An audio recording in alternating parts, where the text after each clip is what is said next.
el conflicto, el roce, los días amargos, ¿no? La vida se mide en términos de contraste y armonía, o sea, si todo es felicidad, nada es felicidad. Entonces, creo que necesitamos eso y creo que esta perfección, lejos de beneficiarnos, yo creo que nos asustaría mucho, ¿sabes? Porque a la final, ¿dónde entra tu capacidad de tomar decisiones también? Claro, de lejos puede ser algo muy atractivo, Claro, pero pensándole totalmente. un segundo más, no es una condición que queramos. Porque Ujú, siento que hay un símil con todas estas personas que viven en cunas de oro, en las ujú, cuales tienen acceso a cualquier cosa. ujú. Si quieren irse a todas las carreras de la Fórmula Uno, que son como 23 en el año, y gastar $500,000 en eso, Lo puedes hace. hacerlo. Exacto. Es como, si la vida es tan fácil, siento que la falta de esta dificultad natural que tiene la vida puede deprimirnos. Total. ¿Me explico? Yo te planteo una pregunta. ¿Cómo crees que se siente una persona que ya obtuvo todo lo que quiere? Mm, Por un instante, como cuando llegas a una cima de una montaña, ¿no? Tal vez dices, va, qué chévere, lo logré. Pero la sensación inmediata es como, ¿y ahora qué hago? Exacto. Yo pongo una analogía con la película de Nemo, cuando los peces logran salir y ya están en el océano y es, ¿y ahora? Exacto. O sea, para mí no hay nada que dé más miedo que un sueño hecho realidad. Porque lo que disfrutas precisamente es el proceso de construir una relación, por ejemplo. Mm, No el llegar a tener esa relación. Y porque ya la tienes, entonces el día siguiente la descartas, te enamoras de alguien más y ya está. El amor líquido o fugaz y todo es rápido hoy en día. Entonces, haciéndolo esto en una analogía con respecto a la tecnología, precisamente nosotros tenemos este vacío existencial.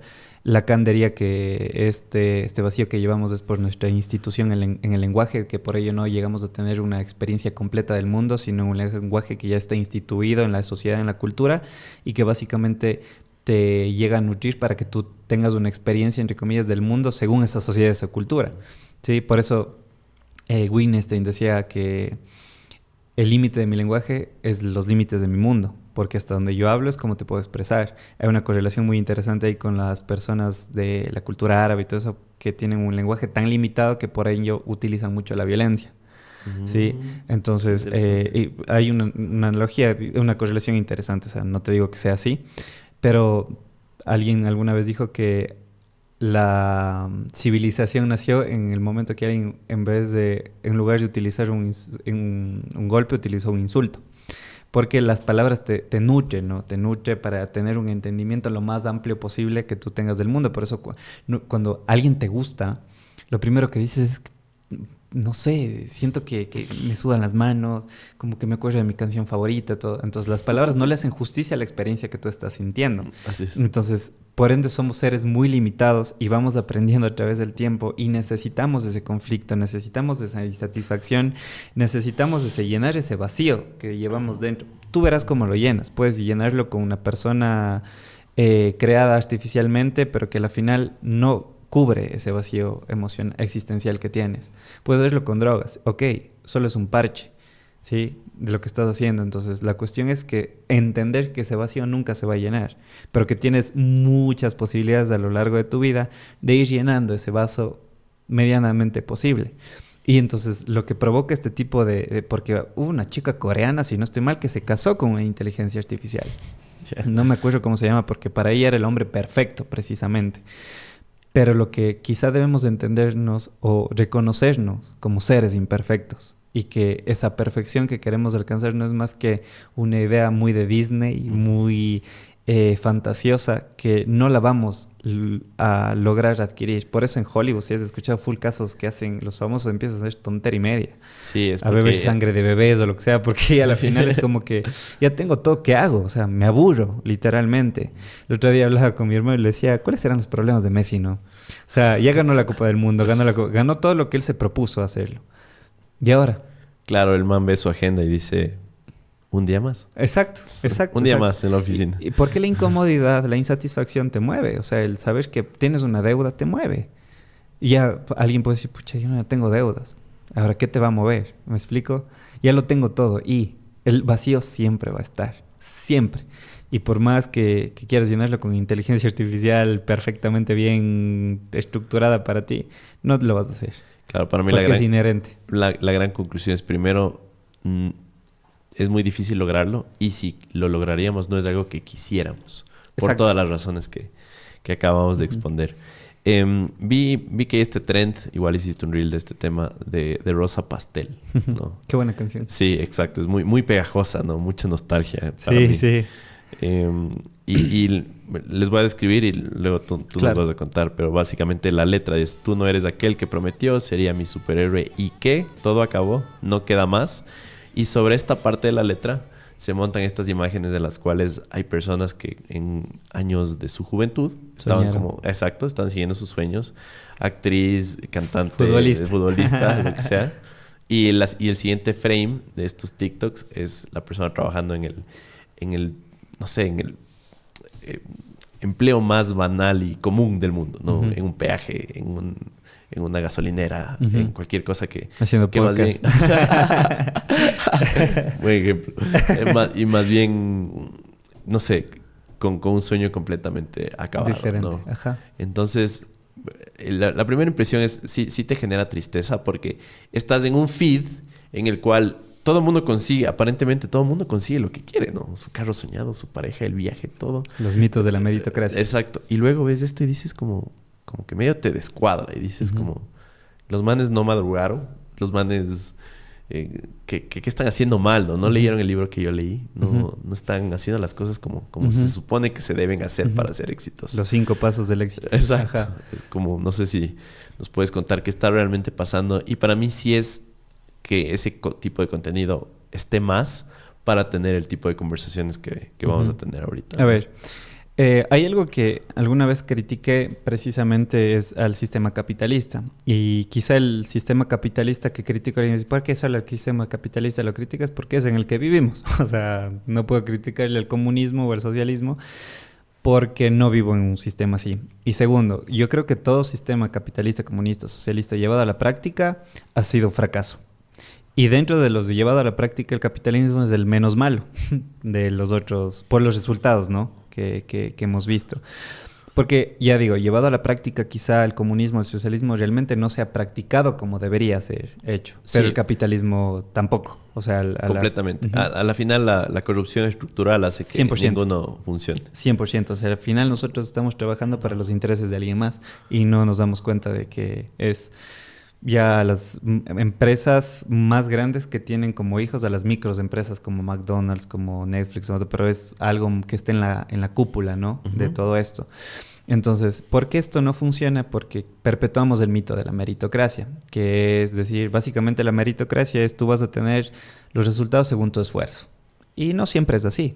O sea, la realidad es que no es así. O sea, es cierto que una persona que, por ejemplo, trabajó, tiene su empresa, todo chévere, es capaz de transmitirle estos méritos a sus futuras generaciones y que les va a costar mucho menos que a otras personas. ¿Y qué pasa con esto? Entonces, como yo me esforcé con lo que yo tenía, con los $100,000 de mi papá, y yo adquirí todo lo que tengo, es que tú no te estás esforzando lo suficiente. Sí. Entonces eso perpetúa este mito porque al final te das cuenta que si tú llegaste a donde llegaste es por tus propios méritos, y si una persona no llegó a donde quería haber llegado es por sus propios méritos también. Ahora, también, o sea, quiero marcar una línea que está mucho la injerencia de tu acción también. O sea, yo no puedo querer ganarme la lotería si ni siquiera me paro y me compro el boleto de la lotería al menos, ¿no? Pero el que tú te esfuerces no garantiza que tú vas a alcanzar lo que tú te propones. Eso es así. O sea, alguien puede decir, no, pero y por ejemplo jugadores como Gabriel Jesús, Marcelo, que salieron de favelas, ok, son la excepción que confirman la regla. Exactamente. ¿Me explico? Y, Es como cuando Mark Zuckerberg dejó la universidad, ¿no? Ya, exacto. Y creó Facebook y es como, me tengo que ir de la universidad. De Harvard. O sea, bro, no te estás yendo de la universidad estatal o de la central. O sea, ¿no es cierto? Entonces creo que es contextualizar primero. Y segundo, darnos cuenta de que el sistema capitalista funciona para unos pocos, ¿sí? Y mayoritariamente son aquellas personas que son ese 1% de la población. Alguien alguna vez vi un video de Luisito Comunica, que es un creador de contenido fantástico, pero donde les regaló, creo, fue dinero a unas personas de África o del Congo, no me acuerdo por ahí. Y fue como que, ok. Y alguien decía, ya si no recuerdo bien, pero era un comentario como que si tú vuelves dentro de un año y si siguen igual y es culpa de ellos. Dijo, no, bro, o sea, esa persona No, va a pensar en invertir esa plata. Esa persona va a pensar en comer, no en invertir. Esa exacto. persona lo que quiere es satisfacer sus necesidades básicas, lo que diría Maslow, ¿no? Para llegar a la autorrealización tenemos que pasar por las diferentes etapas de esa pirámide. Y una es las condiciones estructurales y materiales de una persona, que delimitan su rendimiento, ¿no? Dentro del sistema capitalista. Si no, tú no tienes qué comer, a un niño, a un adolescente de 10, 15 años, no tiene cómo irse al colegio, se va caminando 15, 30 minutos, va sin desayunar, no va No va a a rendir rendir lo igual. mismo Va a llegar a que dormir. el hijo, Eso no es- sé cuál es un apellido así medio de plata aquí en... Hidalgo. ¿Cuál? Hidalgo. Ya, un hijo de alguien hidalgo que va desayunando su zumo de naranja con sus pancakes y su cereal y su snack de la media mañana. Claro, Es así, o sea, completamente. entonces eso de la meritocracia sí nos nubla esta conciencia de clase, digo yo. Y es uno de los grandes discursos de esta positividad tóxica, ¿no? Ujú. Conectando los puntos con lo que hablábamos antes. 100%, Charlie, En- 100%. Entonces, justo, el positivismo tóxico te va a funcionar si tienes las condiciones materiales privilegiadas. Ujú. Y ahí, incluso ahí, es un tema de probabilidades. Tal vez te funcione. Ujú. Pero la positividad tóxica, sin condiciones materiales adecuadas, Ujú. más bien te puede generar en serio depresión. O sea, me Ujú. explico.